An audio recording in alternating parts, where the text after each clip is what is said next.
That's better. Did everybody catch that? I hope they did. It won't be. Right. Item 1, apologies. I have one apology, which is Councillor Faulkner won't be here. Have we? Councillor? Councillor Peter is not there today. He won't be here. He won't be here. Right. God almighty, this is going to be fun. Right, we have number 3, urgent matters. We have one urgent matter which was originally going to be on the agenda. Oh, beg your pardon, I've missed one. Declarations of interest. Is there any? No.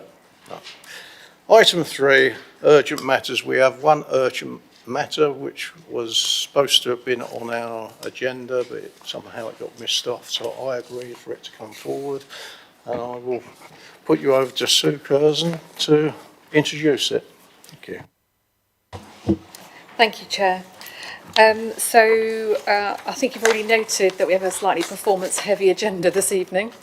So this paper is specifically about the next financial year. So we're talking about the 22-23 indicators. Later on the agenda, there is the monitoring for the current year. So just to be clear, they're two completely different things. In case you just thought we'd gone a bit insane, I'm just putting the same thing on the agenda. This report is going to Council on Thursday. But because of the timing of scrutiny in Council, clearly there wasn't enough time for the paper to come to scrutiny and give you sufficient time to put your recommendations back to Council. So the Council paper does clearly have an additional delegation requested to myself in consultation with SLT to take on board any of the recommendations that come from scrutiny this evening to make sure they can be taken forward and incorporated as appropriate. And what I've suggested to the Chair is at the next scrutiny meeting, we give you an update in terms of what discussions we had around those recommendations and what's been included, so that you get some feedback in terms of how those recommendations were incorporated as appropriate in the scorecard. So what this is trying to articulate, and obviously we've got a motion later on the agenda which is in some way linked to this, is that it is important for us as an organisation to make sure that we have an effective performance framework that allows us to ensure that we are monitoring our achievement, if you like, of the priorities that are set out in the local plan, but are also monitoring the effectiveness, performance and health of the organisation. So it is important that we have a corporate scorecard that identifies a number of indicators which will help us monitor against that. And that's what we monitor against during the year and bring back at the moment to scrutiny, but previously to performance panel, so that members can see how the council is performing.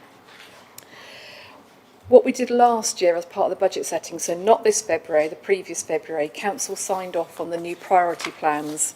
Within the priority plans were a number of indicators that formed the current year's scorecard, which Nadine will come on to later. However, I think it was a fair reflection that those indicators were probably quite old indicators, didn't necessarily really add value in terms of, do we think that's actually identifying how the authority is performing against certain priorities within the council plan. And therefore we've undertaken quite a significant exercise to really review the indicators, and actually as officers put forward to you as members a series of additional replacement or new, some of them deleted, indicators in a new scorecard. One of the things that was fed back to us, and therefore it's a lesson learned, that by actually putting them within the priority plans, it almost hid them from proper scrutiny and actually proper review. Hence the reason why we're bringing it as a separate document in its own right, so that members have an opportunity to see what it is that we're proposing as officers to monitor in the next next financial year, I should say.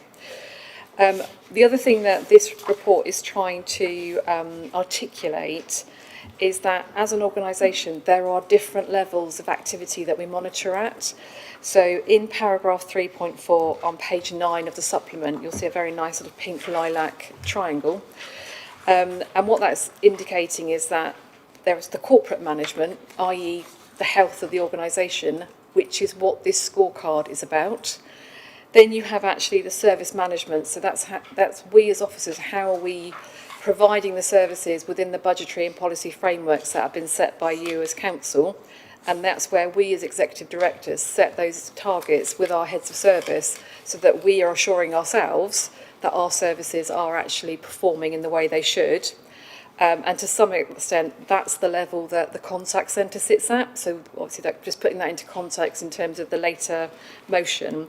And then you have the operational management. So that might be individual appraisals, individual objectives, how they feed through into some of the more operational activity.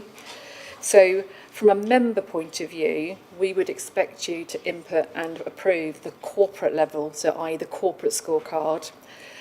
In terms of officers, we take the resources that you set us as part of the budget and the policies that you set that within, and then we operate within those limits, and therefore we set indicators around what we can achieve with the resources that we're given.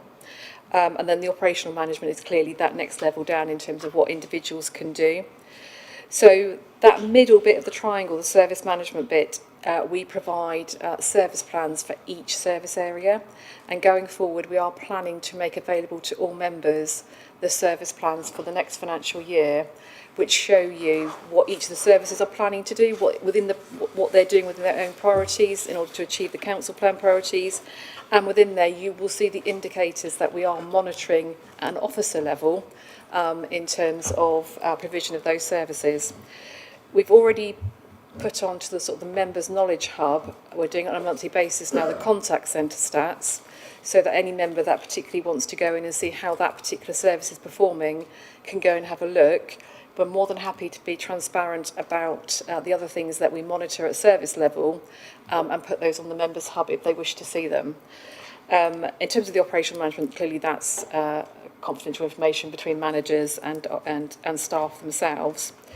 As part of the service planning exercise this year, myself and the Chief Executive sat down with every head of service and went through all of the service plans and really challenged the priorities, the projects, the activities that are being undertaken and the service level indicators, and then challenged each of the heads of service to review their particular corporate indicators that then fed into the corporate scorecard. Because what we found on the previous year, which obviously Nadine's going to take us through later, is some of those indicators we can't measure. Even if you can measure them, they don't actually tell you anything. So the whole point of the new indicators that are being suggested is that hopefully they actually do give not only a flavour of what the services are doing, but also things that members have indicated are things that they're particularly interested in understanding how certain priorities are particularly performing.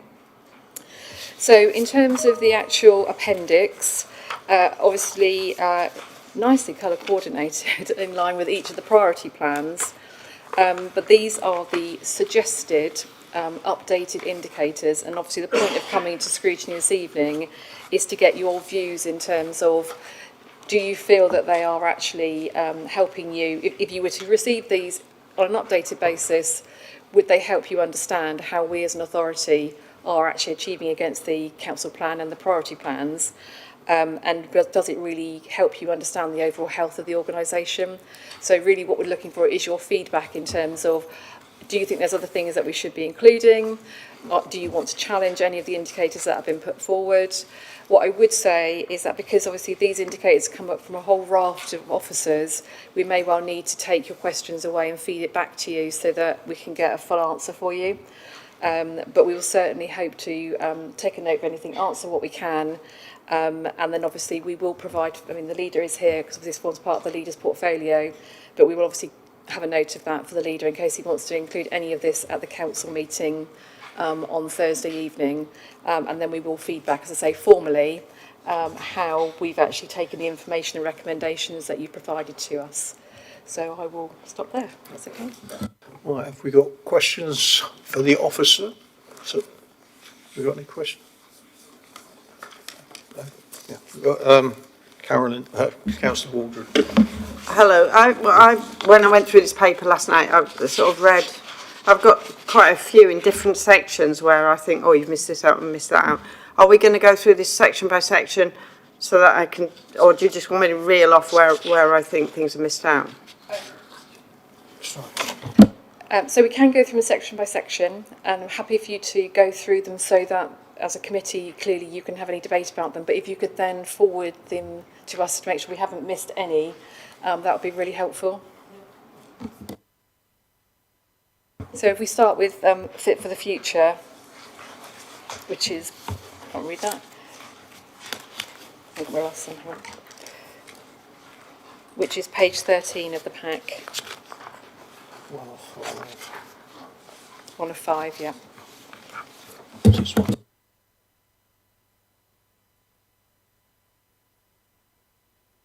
Has anybody else got any questions on that part of the paper? No? Oh, Councillor Jim.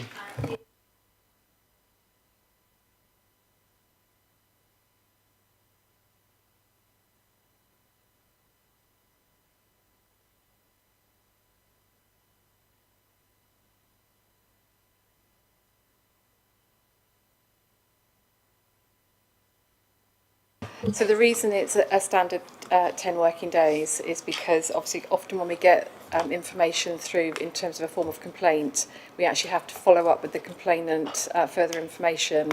We then have obviously a process and protocol within the authority that we have to go through, and therefore realistically it is likely, quite often it's less than 10 working days, but we wouldn't want to exceed 10 working days. However, we do have some that are so complex, it's actually really difficult to do it within those 10 days. So 10 days feels about right in terms of what's reasonable, in terms of, otherwise we would constantly fail the indicator.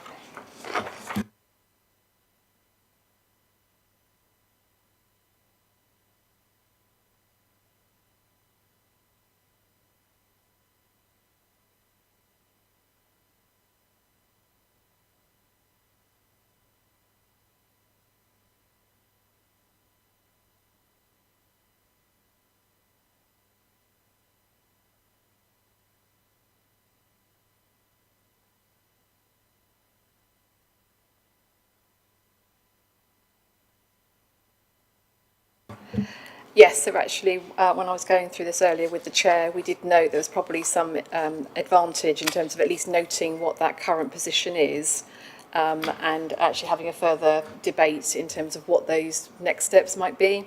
So is it 1% a year, is it 2% a year, etc. So absolutely, I think we need to reflect that.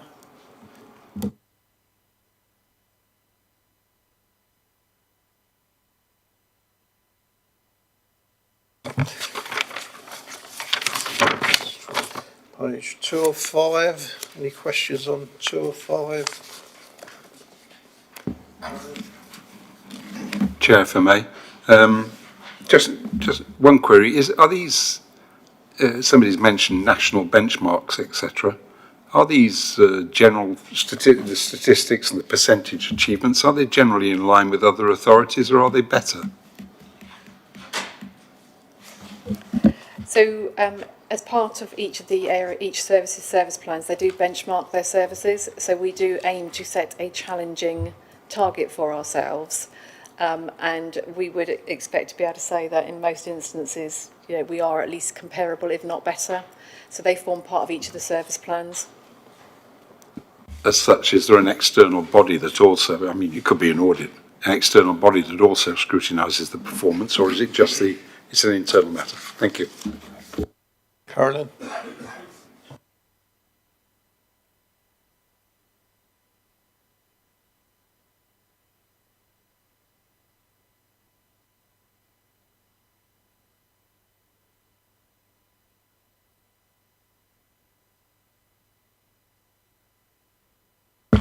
Sorry. I've got a few ideas that you might want to look at under improving safety. The first one, given we're now a white ribbon authority, or pledging to be a white ribbon authority, there's nothing here really about domestic violence other than coming under antisocial behaviour. So it'd be quite nice to see a specific one on domestic violence. Under the supporting our most vulnerable residents, which I'd also like to see something on sofa surfing levels. We've got homelessness, B&B, and 16, 17-year-olds, but nothing about sofa surfing, which is hidden homelessness, which I think would be interesting to monitor. Another one which I thought of is nothing about older people, vulnerable older people. So so I'm thinking about uptake of council tax support, for example, or attendance allowance and single person's discount. So looking at the sort of vulnerable, isolated older people out there in our community who might be, might not have much money, and it'd be nice to see some sort of target on monitoring of older people as well. So those are my 3 ideas for that section. I know some of them wouldn't just be Basingstoke, it would be partnership working, but it'd be, but that's the case for all of it. So, okay. Part of the exercise we've done in terms of going through the indicators is actually trying to identify where we actually reasonably have access to the information in order to be able to provide the indicators. Whilst I can feed that back to our housing team to see how easy it is for us to get that information, for example, say for surfing levels, that is more about something within the borough rather than the health of the organisation, and this is the corporate scorecard for the organisation, things that we are responsible for. So I can feed that back and see what we get back, but it's things like the domestic violence, it's understanding what is the indicator that we're trying to understand. Do we have access to the information, or is it actually another organisation that actually provides that support and activity? So it's just determining between the two. And in terms of the single person discount and vulnerable older persons, etc., that doesn't necessarily indicate the health or not of the organisation and the performance of the organisation. And so that these do actually form part of the service plan for finance. So this is where we will be monitoring that, but not necessarily as part of the corporate scorecard. So but I'm happy to take that away and reflect on it. On the last one, I mean, I've come across a couple of cases in my ward this year of old people are just not getting council tax support or the discount, and and so I think it is the role of us as an organisation to promote the availability of those benefits or discounts, and if we're not getting the right information out there so that people know that that they're available, or we're doing it everything by digital rather than sort of in writing. Not all people, all old people look at the websites and things. So I think it is, that one in particular is something that there is a case for monitoring. Okay. And maybe this isn't the right forum, but certainly somewhere. Okay, thanks. Councillor Bowles wants to come in on that question, I understand.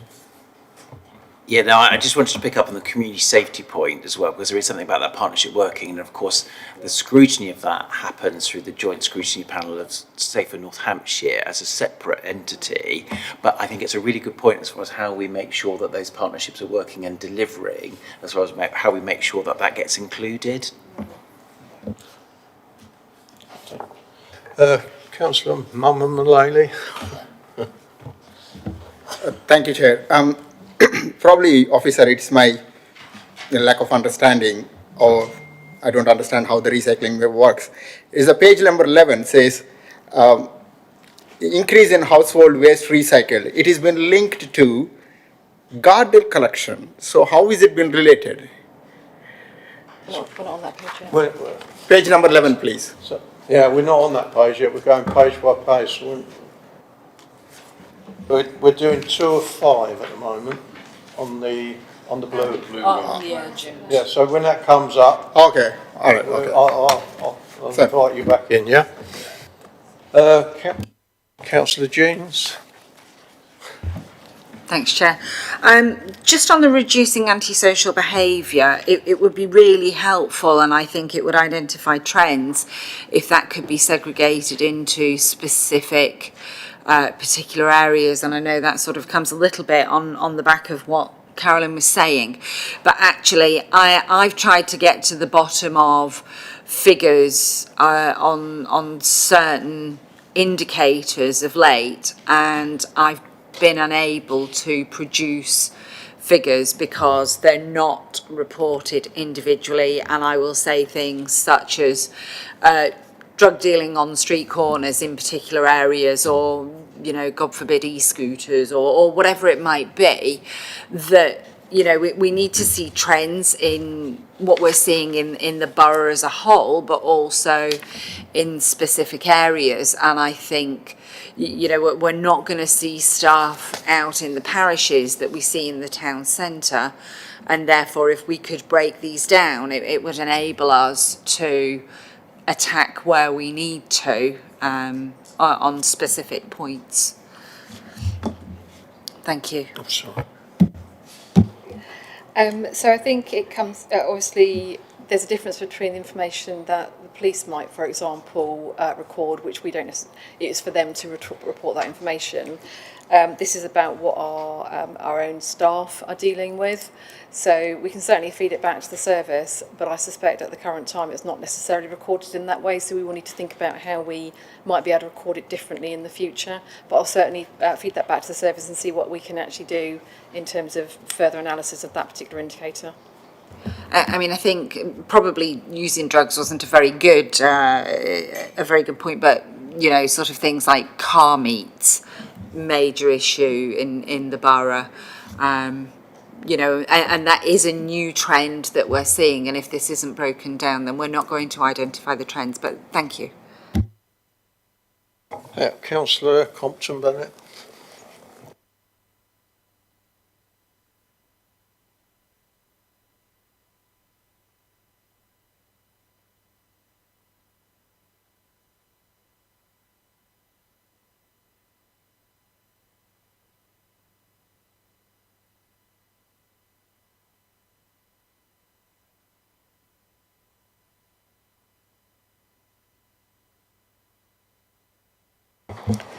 So that's periodically throughout the year we undertake a number of staff surveys, and it's the overall level of staff engagement in terms of feeding back to the organisation what they feel on a number of different issues. So it's that type of staff engagement. But you're right, actually, that probably needs more clarity in the narrative.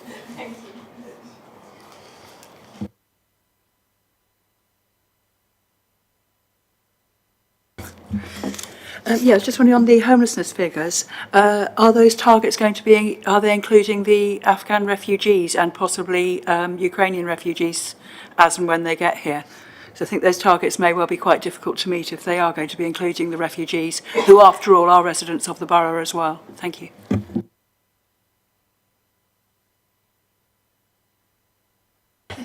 They certainly don't have any assumptions around Ukrainian visitors, but we will double check on the Afghan settlement scheme. Any more questions on page 2 of 5? No? Right, so we go then to 3 of 5. Any questions?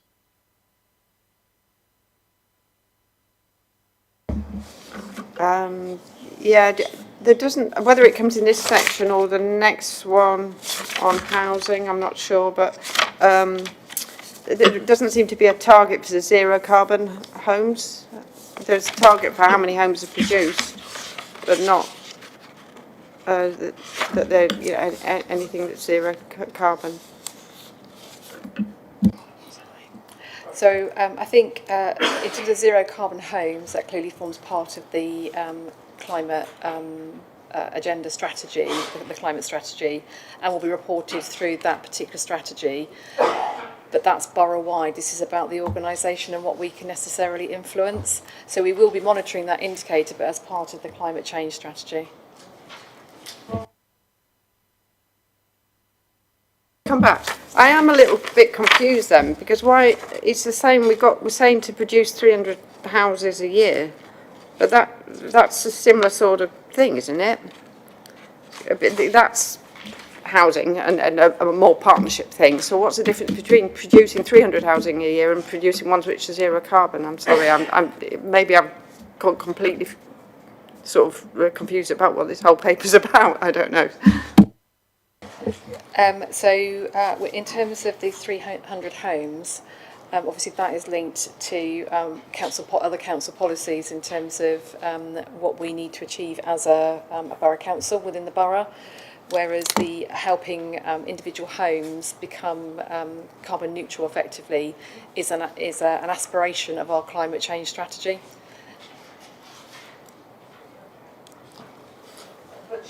They're here as something we want to monitor. That's the disconnect that I've got at the moment, because I thought that's what we're trying to do, to get things that we want to monitor, that we can sort of assess whether we're doing what we want to be doing and what we're sort of setting the vision for. Sorry. So as I say, they're part of the indicators that are being monitored as part of the climate change strategy. This is about the actual performance of the council more generally in terms of as an organisation. So we are monitoring that particular indicator, but as part of the climate change strategy. Unless we're going to suddenly bring council houses, we're not going to be producing 300 homes, and that's the bit that I don't understand. It'll be developers or housing associations. So it's, yeah.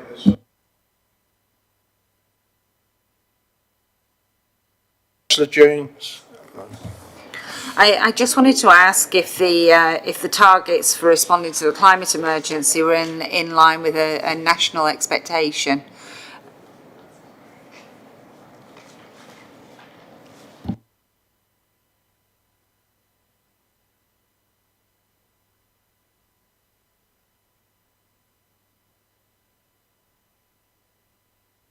Yeah, so the first box, responding to the climate emergency, I can see that we have our targets of increase in recycling, but actually is that in line with a national framework for expectation and increase in recycled goods?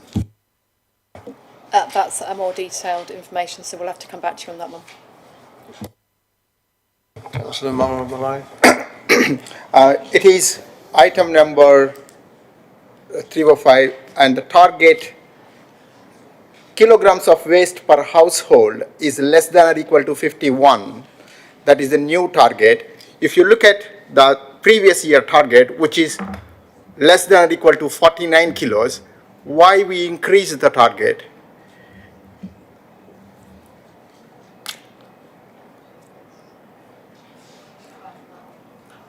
Sorry, yeah, thank you. I'd like to ask a question on that one, if you don't mind. And I think I've already spoke to you about it, but the recycling side of it, I would like to see a breakdown. Instead of having 30%, I'd like to see the individual sections put in separately, because for instance, the garden waste is a separate identity to what happens in the borough, because it's people, not everybody's in on it. I think we need to have percentages of where our recycling is and what is actually happening out there, not as a whole. If that makes sense. Yeah, certainly happy to take that away and see what we can do in terms of breaking that down further.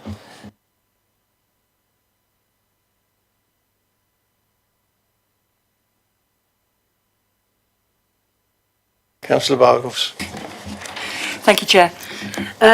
Again, it's the year-on-year reductions or increase here. Reduction in council operations, certainly the bottom three for vehicles, etc., and grey fleet mileage, year-on-year increase on those three.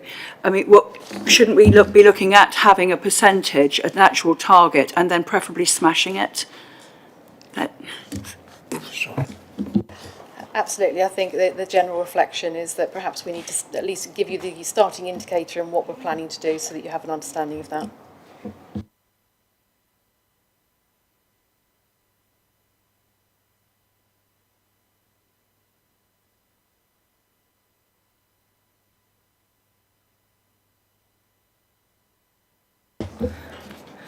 Hi.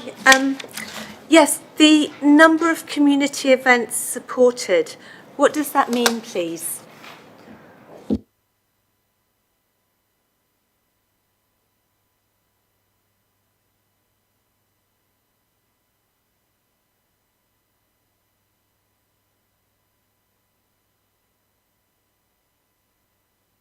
We're going to have to get some further clarity, but we think it's actually where it's not us necessarily providing financial support, it's us actually supporting, whether it's officer time, encouraging community activities, but we'll clarify that for you. Anybody else on? Anybody else on that page? Councillor Bowes.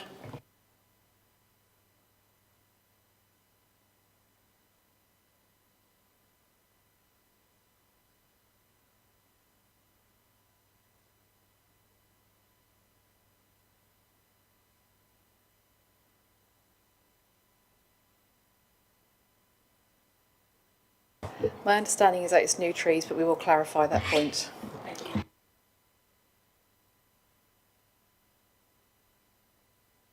I'd like to ask is on the community events support.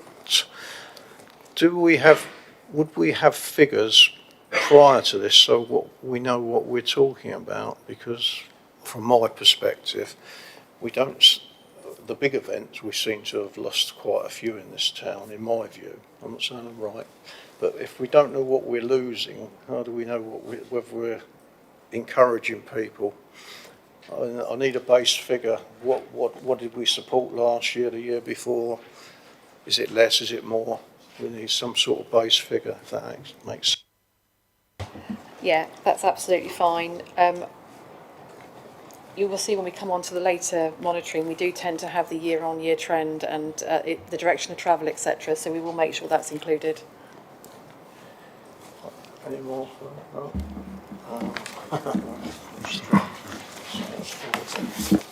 Page 5 of 5, any questions? Yeah, thank you. Thank you, Chair. Two quick ones. I would imagine the Money Down North programme overview to be on target and green has been the same statement for the last 12 years, actually, but is that going to stay? I mean, this is out of... Oh, sorry, I've left my microphone on. So what will happen as part of, whether it's performance panel or whether it's scrutiny, depending on what route you take next year, we will now be bringing, and we do this year actually, we bring you the overviews of each of the major projects. And obviously in all of our projects, we would like to make sure that we're on target and in the green.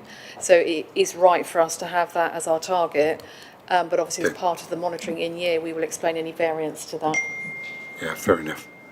Got one other there on page 5 of 5. Where are we? Yes, number of planning appeals allowed / lost.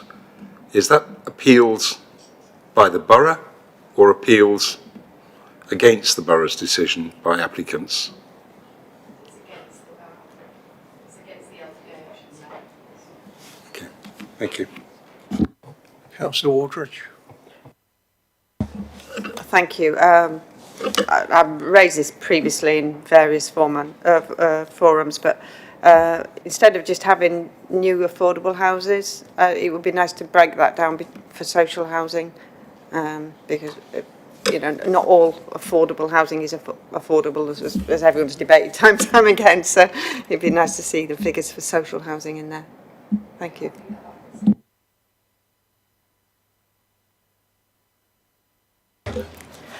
Thank you. Right at the bottom of page 5, undertake planning enabling working with NHHT. Who's NHHT, please? Sorry? I think it's the hospital trust. Oh, that's not its acronym. It's HHFT. You're right, it is. It's a typo.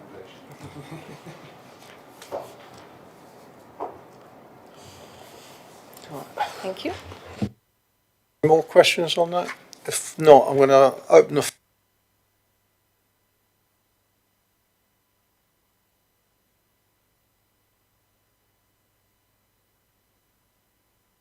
Sorry, is there any more debate on this? No? Oh, Councillor Bennett. Yes, I might be missing something, so please forgive me if I am, but I would find it helpful if I could map the targets and measures in safe, strengthening community with the measures I'm looking at here, and that there may well be a map that I haven't seen, but it's just when we say things like increase the percentage number of visits to major council-owned sports facilities, I'm wondering why that doesn't also appear in the corporate scorecard. Are you looking at the priority plans? Yes, sorry, I am.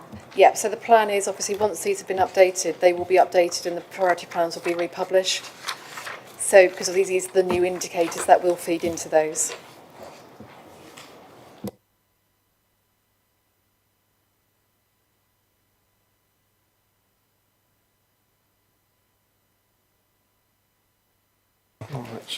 So we've raised a number of issues which will be dealt with, which won't be on the papers, obviously at full council, but they will be dealt with. And so we're in agreement with that.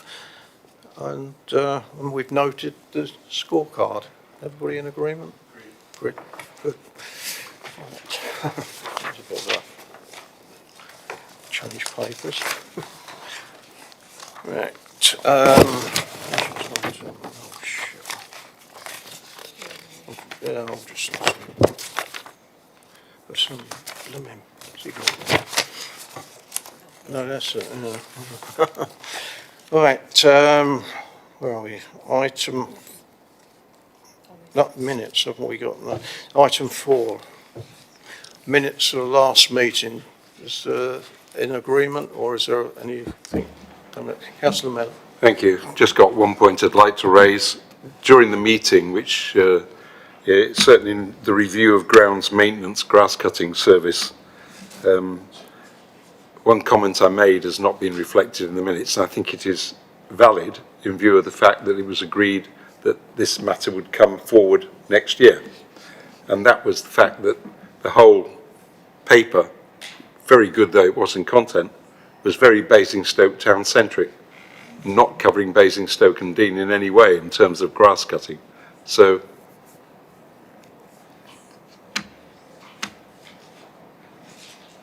I'd just like that recorded.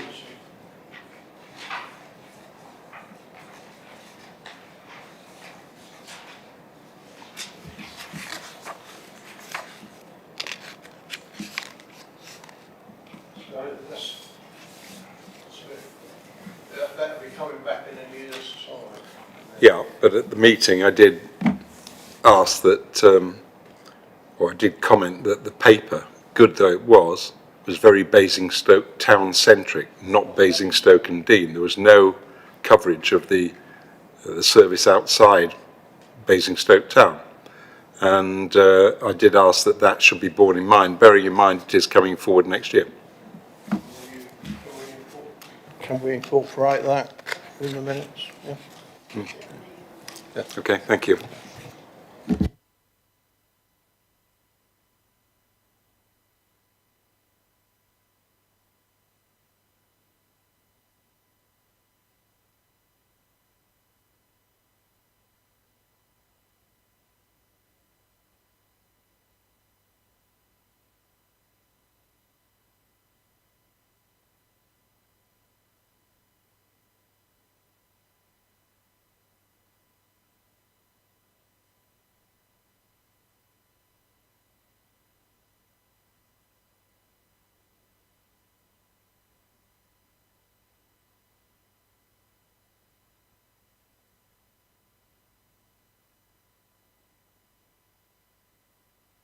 We need to debate what we want from this and where we want to go.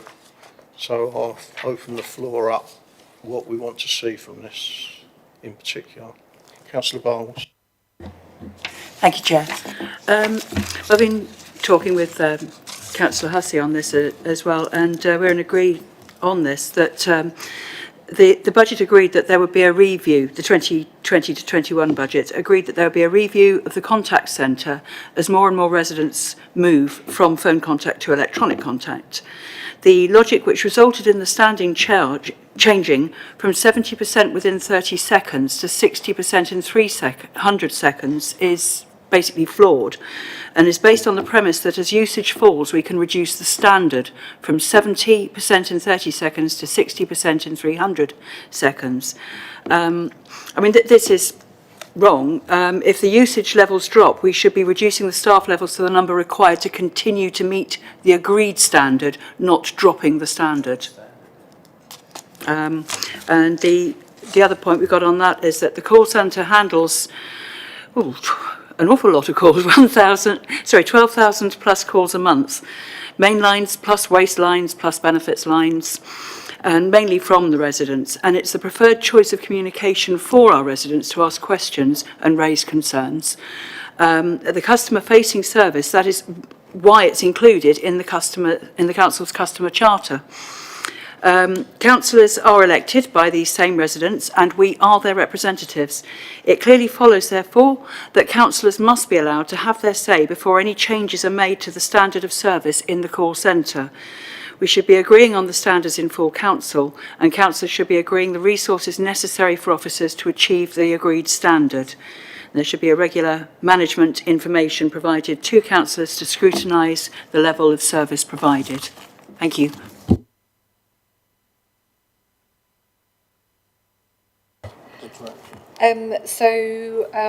Obviously, as per the first paper, obviously there's those different levels of indicators in terms of the corporate scorecard and the service indicators. The point at which members should be debating the impact of a reduction, say, of staff in the contact centre is as part of budget setting. That's the opportunity. I think the lesson learned from this activity is that there needs to be more transparency in the budget papers that allows you as members to know that the impact, the assumed impact of reducing these resources is X, so that you actually have the ability to have the proper discussion as part of budget setting. As from an officer's point of view, once the budget is set and the resources are set, it's then obviously for us to manage the services within the budget and policy framework that we've been given. That's the way it works, as per the Constitution. So what would normally happen is when the current, obviously it's now been replenished, if you like, in terms of we've got additional resources back into the contact centre, but when the original reduction was put forward, it was clearly indicated what the impact on the service standards to customers would be.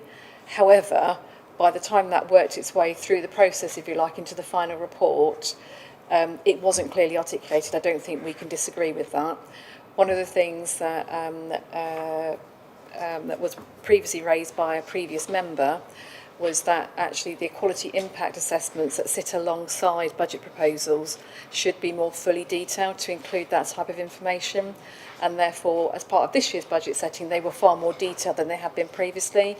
So we would expect in the future, if there's any assumptions around the changes of resources that would then result in a change in the level of standards that residents may or may not receive, it will be transparently articulated in the equality impact assessment, so that as members you can have that debate, and therefore you may well debate the point and say, right, actually no, we'd like the standard to be this, and therefore rather than reducing or maintaining, we want to put some extra resources in. But that's part of the budget setting process. As officers, we manage within the resources that we have. The other thing I would say though is that if an event happens in year for a change in service or something like COVID, if our services do struggle, we do have those direct conversations with the leader and with Cabinet. They do form part of the monitoring reports in year, in terms of we may come back and say, actually, we have a resourcing implication here, we need some additional funding, we might want to do a budget environment. So again, it does work its way through the process, but I accept that when it's monitoring, it goes to Cabinet, because obviously Cabinet can then actually via money around. So I think we're recognising that members do want to have an input into where there is a significant change, but that input point is actually when the budget's set. So we need to make sure that we're more transparent at that point to give and actually make sure that it's clearly highlighted to you what the implications are. Right. So you're saying that basically this wouldn't happen again without some kind of transparency. So we would be told if the service level had dropped or was dropping like this in future. Yes, so I think the key point is that this particular area we've already been asked, for example, to put the current monthly stats into the members' knowledge hub, which we're very happy to do for, as we've already said, for any of the indicators that we monitor at a service level. But in terms of a significant impact, if it's a budget-related incident, it will be transparent in the papers, and I go out and speak to all of the group leaders and groups as required, and actually we do highlight some of these key issues. In terms of in-year monitoring, it will be clearer in the monitoring reports, and then actually if there is an event in year and we feel that that's impacting, I'm quite happy that we take an action, that we are transparent with members in terms of making sure you're made aware of what the impact of that is. Okay, thank you.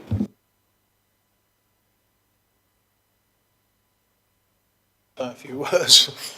Yeah, what you're saying, I think is correct. But I think what I think councillors need to know is if we're not achieving what we feel we should be achieving. We were talking about the contact centre in particular this time, but it could be anything. We need a mechanism where it feeds into, whether it's scrutiny or some other committee, to know what is actually going on. I know you're feeding it into the cabinet, but we as backbenchers and everything else need to know. We set the policy at full council, but it's no good coming at full council. We need to debate it beforehand, and it might be the right thing because you haven't got enough resources and therefore you can't do any more, and then it's up to us as politicians, local politicians, to say we need more money for that, and something else may have to give. But that debate needs to happen before it goes to council. Does that make any sense to you, Roger? And can we take it forward, or do we need any more papers, sort of thing? So obviously there is the opportunity as part of budget setting for other groups to bring forward budget amendments and raise issues, and therefore if you particularly felt, for example, that you would want to see a higher response rate, for example, for the customer contact centre, I would work with your individual groups, with the appropriate officers, to inform you of what the financial implications of that are. And as I would normally, as part of any amendment, it's the responsibility of the groups that put the amendment forward to then find the offsetting reduction, if you like, to offset that particular priority and activity. So really, in respect of if you had a view that you wanted to change what the current level of resources are, that is your opportunity to do it. It would normally be part of the budget setting process. Sorry, which obviously does come to scrutiny for discussion anyway. Yeah, I understand what you're saying, but my view is that that's at budget time. The budget is already set now, but halfway through the year things may start going awry for whatever reason. We need to know about that at an earlier stage, so someone doesn't just pick it up because of complaints. If something is happening, you haven't got enough resources, it's up to us to lobby the cabinet and the leader what's happening. Not in reverse, if you see what I mean. We're questioning you on something at the moment, which is you've used all your resources for. Now we may accept that what you're doing is a good job, but if you haven't got the resources to actually improve or hit the target, we actually need to know during the year, not at budget setting, because at budget setting we'll be more able to say this is what we want as a council. So in terms of when we set the work programme for the new municipal year, obviously you can articulate what you actually want to bring back to scrutiny at that point, at what point in the year. So it may well be that, I don't know, perhaps July time, you might want to have a paper in terms of the services you're particularly interested in terms of how are they performing. So you're seeing on a regular basis, you're seeing the corporate scorecard, but if you want a specific report at that point in time in terms of the overall level of resources, what's the current indicators and what's the trend information against those, we can bring those back. You then as scrutiny can debate whether that's the level of support that you would want for your residents in terms of those activities. And obviously, as a result of that, you can make recommendations to Cabinet in terms of wanting them to perhaps include some of that in their budget setting activity. I think that's what I'm asking for, but my fear is that we need to, I know you actually know when things are going wrong, don't get me wrong, but we need to know at an earlier stage, how would that feed into scrutiny? We don't want to look at every indicator, every thing saying, well, this is running fine, this is dropped below. It's when something happens and it's just not working, or you as director say we can't hit that number, with what we've got, we can hit this number. That is when we need to know, even if it's caused by budget, we need to know it earlier. So the following year's budget, if we can't do anything that year, we can correct it. So obviously you can scrutinise cabinet activity. So obviously the monitoring reports clearly will identify those issues, and you can actually obviously choose to call those in and scrutinise them. Right. Councillor Miller. Yeah, thank you. Just following on your point, Chair, and Sue's response. It's very awkward in a service industry where you're not taking incremental revenue to adjust your staffing halfway through a budget year. Big contact centres, because they're getting a big volume of business, they take on staff justified by the incremental revenue they're getting. We're not in that position as a borough council with the services that we offer. But I would like just one item. At the meeting at the Haymarket, I listened very closely to the debate from both sides. And not one, although the emphasis was on speed of response, etc., that's the service level agreement, not once was the word quality made. I can only say that from my experience in the service industry, I don't mind losing a few calls in a contact centre as long as the calls that are being answered are real quality responses. And I think that should be brought into the SLAs.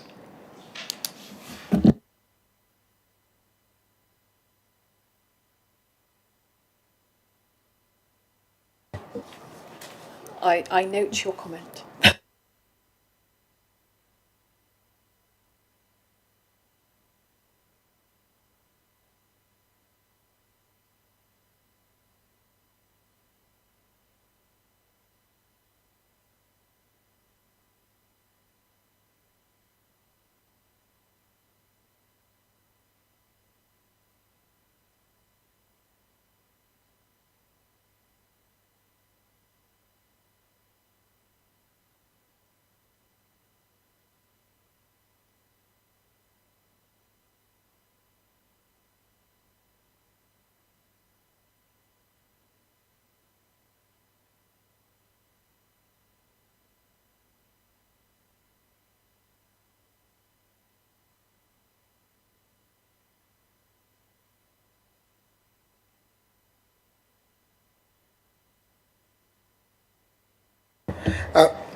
Definitely the SLAs, reduced the SLAs are gone through this budget and we are getting the budget. Are you proposing to take this SLA levels to the previous performance indicators in the next budget, or you are taking this one as a baseline and you want to move on this in the next years? So as part of the budget, we have actually reinstated over 3.5 FTEs, and therefore actually we're already back to our previous levels in terms of the service level arrangements.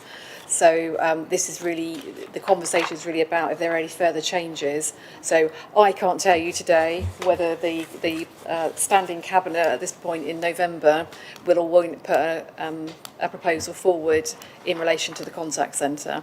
What I can say in terms of the FTEs that we have been given as a result of the last budget is that we are now back to the original SLA levels.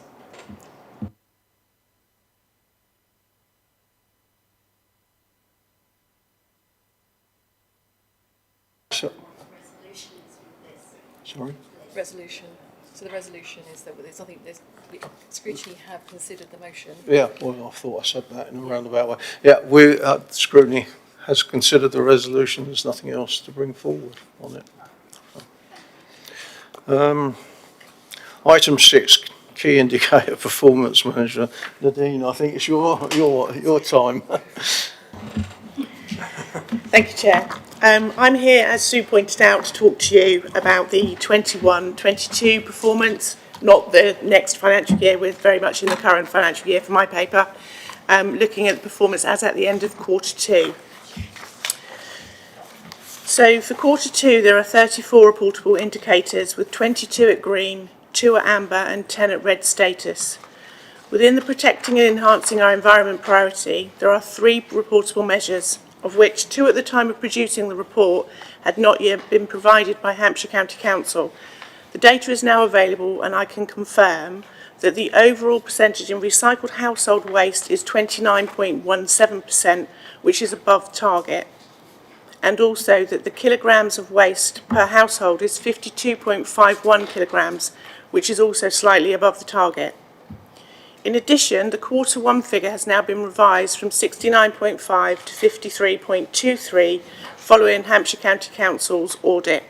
Both quarters are therefore amber. There are 7 reportable indicators within the Strengthening Communities priority following the pandemic, which saw many closures affecting our community activities.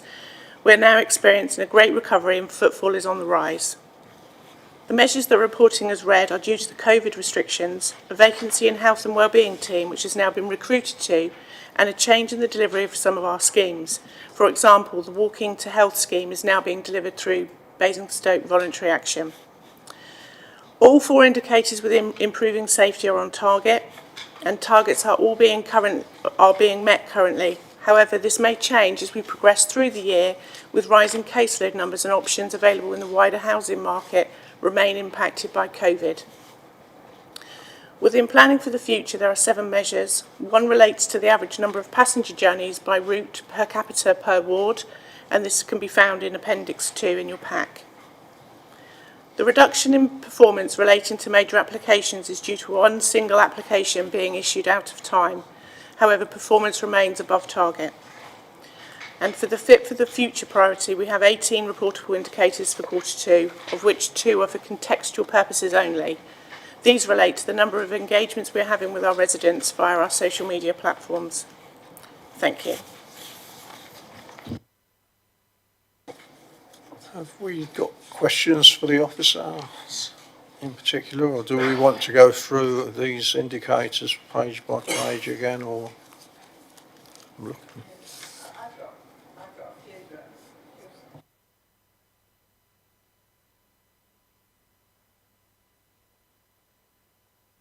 Thank you. The first one, it was just on page 11 actually. Could you just explain the one which says maintain or reduce level of negative drop litter by quarter? What that actually means? Because is it basically saying that if you pick up less litter because there's less litter on the ground, is that what it's actually measuring? Yes. Yeah. I mean, I find that really strange because I do regular litter picks in Norden, and there is so much litter everywhere, and you know, so I can't believe that you know there isn't the litter there to pick up. To be honest, quite often it's something you might have blown under hedges and things, but it's certainly loads of litter out there. So I can't believe. I just don't understand how that one's measured, really. I don't know if you can explain that a little bit. I can't measure the intricacies of how they calculate it, but I can certainly find out for you. I think it's important to remember, though, this is actually in relation to Q2, so it's the first half of the year, so it is quite some time ago when we were still actually under some of the COVID restrictions. So the footfall in the borough was actually far less than what we're seeing now, today, on the streets. But I can certainly find out for you. Yeah, I mean, it may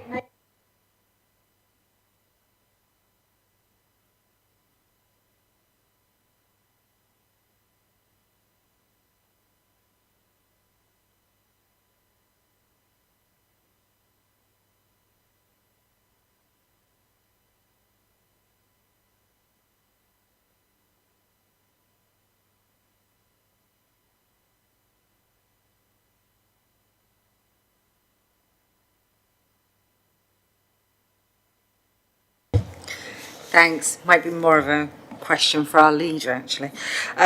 Just looking at the apprenticeships in the last 12 months, is that explained due to COVID, the reduction, or are we expecting to see an increase in the next reporting year?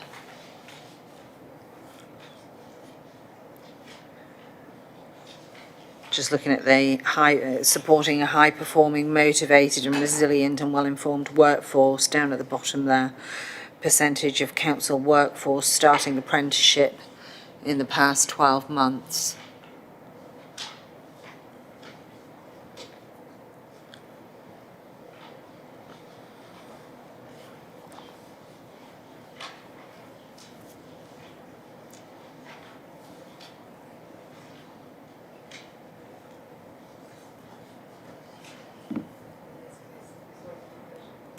Sorry, it's in the appendix at the back. Yeah, so on page 18 of the report, it does note that the application receipt is low everywhere at the moment following the conversion with the National Apprenticeship Service in September 2021. So it's actually been impacted by a change in the calculation. Okay, thank you. Sorry, Councillor Carruthers. Thank you, Chair. On page 12, box 3.2, which is strengthening communities, one of the key focus areas, which is the red, is the number of residents attending council-funded wellbeing activities.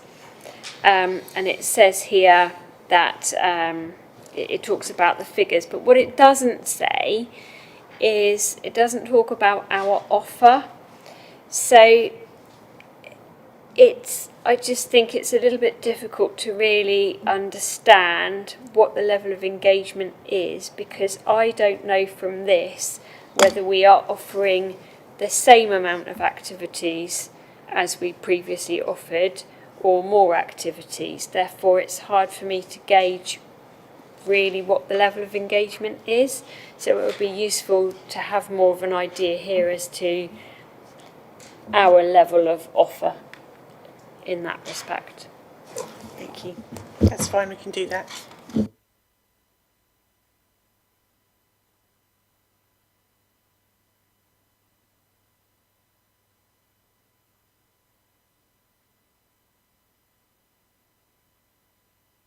Councillor Mullally. Thank you, Chair. My question is with regards to page 11. So these two questions are related. The first one is the increased household, there is a above target for Q2. Yeah, the garden waste is linked to the house waste recycled. I'm failing to understand how is it related, the garden waste to the household recycling. Garden waste is obviously a green waste which doesn't need any recycling. Is there any relation that in the matrix which correlates these two? That's my first question. The second question related to that topic is, in the same period, Q2, we have closed several recycling centers across the borough. So which means, that means the amount of recycling that happens at those recycling centers has to come to the homes, right? Is there any impact of those relationships?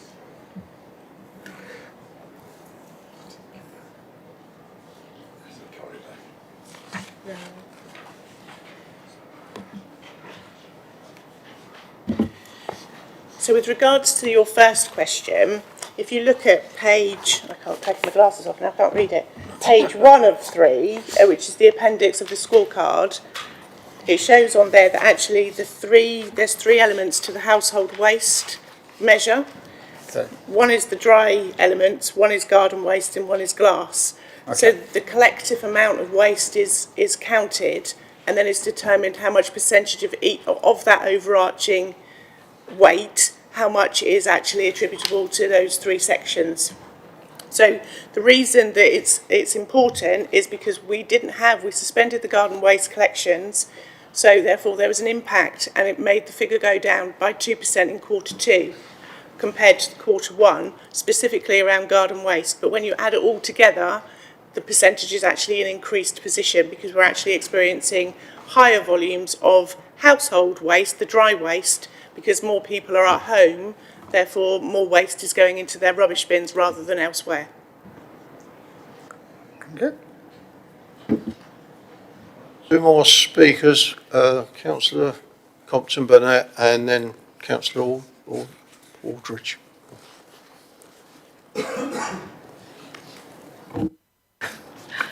Yes, I just wanted to ask about 3.5.2, about the workdays lost to sickness absence, and just checking whether it's worth actually pulling those out a bit. I know that we've written out about mental health is the highest, but it just seems very concerning that that's such an issue. And also just hoping that we're doing something about it. I'm sure you are, but it was just. So HR committee receive a full breakdown of all staff absence and sickness. So we do actually obviously monitor it at a most close level, and we actually articulate in those reports all the wellbeing activity and support that we give to individuals around mental health activities. So I'm very happy to forward the links to you if that would be helpful. Councillor Wardridge? Thank you. A couple more questions. The first one's about apprenticeships and the fact that, you know, that we've only had sort of 2 starts, and the fact that there's been more vacancies advertised and not taken up.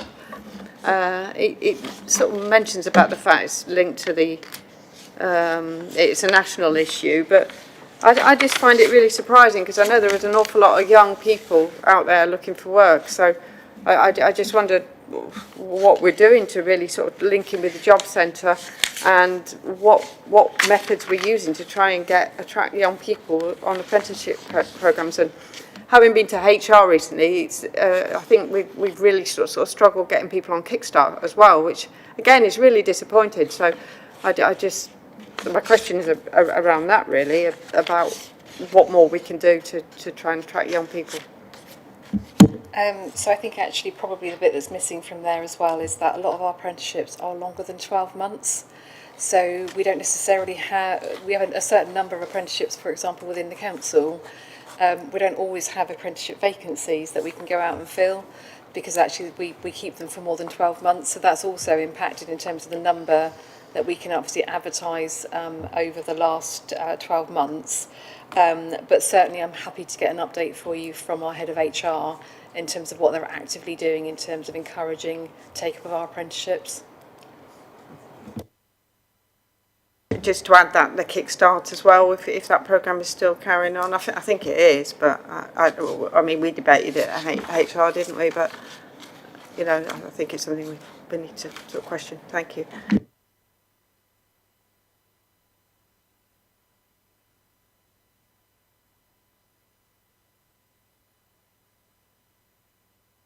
I'll come back to you. Oh, thank you, Chair. On the recycling rate, at the moment we've got the target as is 27%, and I'm aware of that because I've been on the performance panel, which is now gone, for many years, and obviously years ago our recycling target was 30%, but in the end they said, well, we're never going to achieve that, so they reduced the target to 27% and said, hey presto, we're in the green now. So that's one way of achieving the target. But I noticed on the paper we looked at earlier, it appears to be going up to 30%, so that's correct on there, is it? Yeah, so we're going to go back to aim to 30%, so because we've sort of stalled at about 27% for about 15 years ago, and it's sort of gone up a little bit, but COVID and one thing and another, it's sort of fallen back. But you know, the issue is if you don't change the way you do things, it won't improve, will it? So you know, that'll be an interesting to see how we achieve that target. Well, that just comes up as a red every time. Thank you. Councillor France. Not a question, but I just wanted to respond to Councillor Aldridge, just to say that my son had a careers fair at his secondary school last week and came home with lots of little stamps, and one of them was BDVC, and he was telling me all about the conversation he'd been having with officers at the careers fair. So it's good to see that we are obviously going out there and attending at local events. Well, it's good to hear that, but they're not. They might be, but they're not taking them up for some reason. So there's a disconnect somewhere along the line. But it's good to hear that. Thank you. My other question is just on the last page, actually, page 18. It's about the freedom of information requests, and there's some delay on. It's explained why, but. I just wondered, there is no penalty, is there, if we don't meet those? Because it's a legal thing, isn't it, to meet such things? So I just wanted to double check we're not at risk by not meeting that target, that was all. No, there is no penalty. but obviously we endeavour to meet those targets. It depends on the complexity and how many teams, members, etc. that need to be included. Obviously we do try and write to those that have raised the FOI to establish the different boundaries, but we monitor per the national guidance.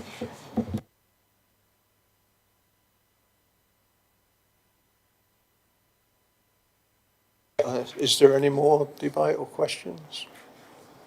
No? So can we confirm that we're in agreement with what's been brought forward? Yes? Yes? Yes.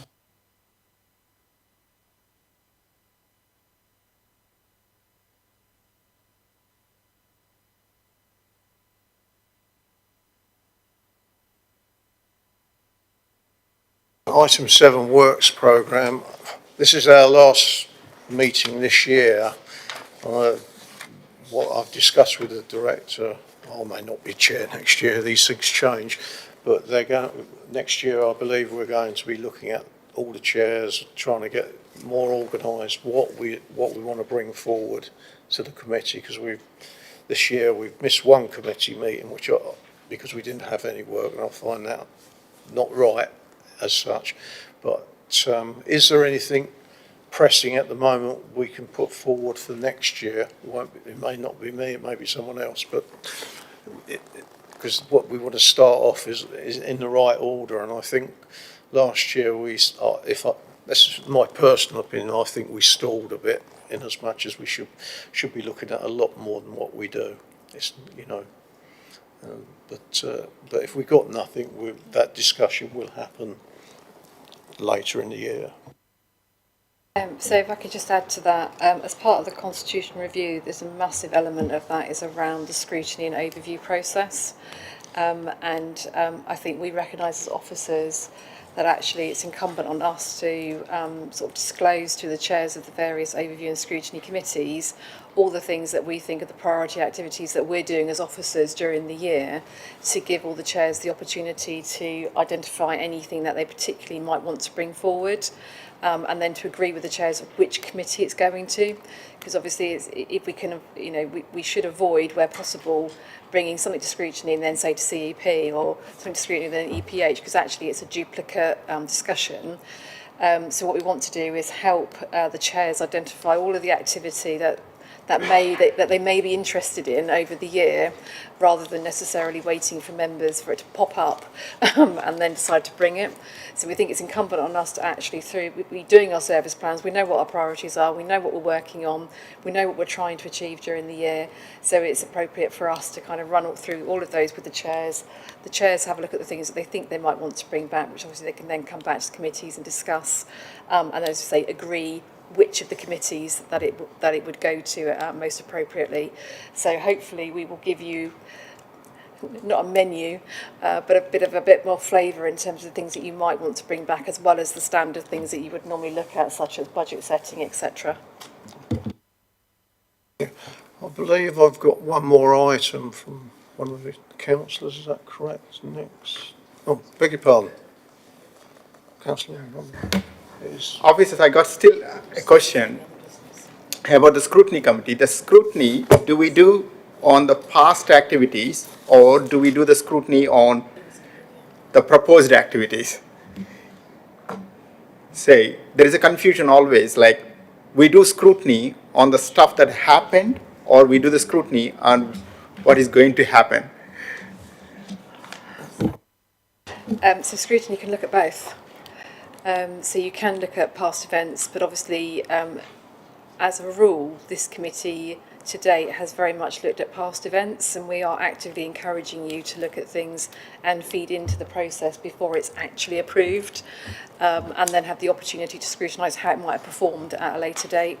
So you can look at both, but we're trying to make sure that you have more input before the actual decision's made. Other business. It's not written down as such, but I understand someone was going to make. No, that's fine. I can't say no more. I must have misunderstood. Thank you. Anyway, I'd just like to say thank you very much. Made my life a lot easier this year. First time I've chaired in a long time. It may have been noticeable, but I do muddle through. But yeah, it's been a good committee. Thank you very much. Thank you, and the officers. Thank you for their support. Thank you.